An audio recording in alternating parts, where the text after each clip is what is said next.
Pantoprazole, रेनिटिडाइन, antacids और omeprazole, इन तीन चारों में बहुत ज्यादा डिफरेंस और किस पेशेंट में कौन सी मेडिसिन कब देनी चाहिए 1 मिनट में बताने जा रहा हूँ। इंशाल्लाह इस बात कभी नहीं भूलेगा।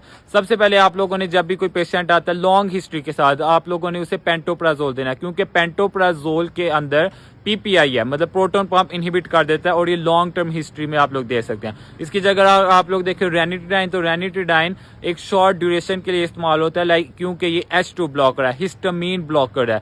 अब जब भी आपके पास कोई पेशेंट आता है लॉन्ग हिस्ट्री के साथ, गर्ट का इशू हो गया या डिस्पेप्सिया का इशू हो गया या कोई भी उसे एसिड रिफ्लक्स की प्रॉब्लम होगी हुई है, तो आप लोग उसे पेंटोप्राजोल दे सकते हैं। और पेंटाप्रोजोल खाने से पहले भी ले सकते हैं, खाने के बाद भी according to the doctor prescription. और पेंटाप्रोजोल आप लोगों ने उस पेशेंट में प्रेफर करना है जो कि स्पेशली एंटीकोआगुलेंट थेरेपी यूज कर रहा है। लाइक कुछ पेशेंट क्लोपिडोग्रिल का भी इस्तेमाल साथ साथ कर रहे हैं अपनी ब्लड को थिन करने के लिए, तो आप लोगों ने उसमें ओमिप्राजोल नहीं देनी, पेंटोप्राजोल देनी है। लेकिन अगर आप लोगों के पास कोई पेशेंट आता है उसे लीवर की प्रॉब्लम्स हैं या कोई प्रेगनेंसी में है, तो आप लोगों ने उसे पेंटोप्राजोल नहीं देनी है, आप लोगों ने उसे ओमिप्राजोल देनी है। ये डिफरेंस हमेशा याद रखना। इसी की जगह अगर रेनिट्राइन आप लोगों के पास कोई पेशेंट शॉर्ट ड्यूरेशन के लिए आ जाता है, वक्ती तौर पे आता है और फर्स्ट टाइम उसे स्टमक का इशू हो रहा है, आप रेनिट्राइन दे सकते हैं। बट रेनिट्राइन की जगह आप लोग ज्यादा बेस्ट है कि एंटासिड्स दे दें।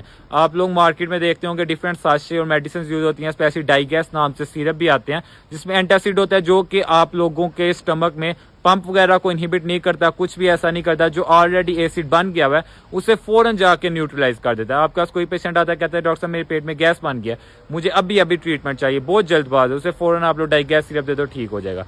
इसी तरह ओमिप्राजोल का इस्तेमाल कब करना है, मैंने ऑलरेडी आप लोग समझ लें ओमिप्राजोल पेंटोप्राजोल का छोटा भाई है और उससे अच्छा काम करता है। तो आप लोग ओमिप्राजोल दे सकते हैं जब भी स्पेशली किसी पेशेंट में लीवर की प्रॉब्लम्स है या कोई प्रेगनेंसी में है, और ये भी लॉन्ग टर्म के लिए यूज होते हैं या डिफरेंट ट्रीटमेंट्स में, लाइक किसी को H पाइलोरी का मसला है उसमें भी ओमिप्राजोल इवन 10 to 15 डेज भी यूज किए जाते हैं। साथ अगर किसी को पेप्टिक अल्सर का इशू है उसमें भी ओमिप्राजोल यूज करते हैं। ओमिप्राजोल भी पीपीआई है, प्रोटॉन पंप इनहिबिटर। इसके साथ साथ नेक्स्ट वीडियो में मैं इसका मजीद ट्रीटमेंट बताऊंगा। So stay here and follow.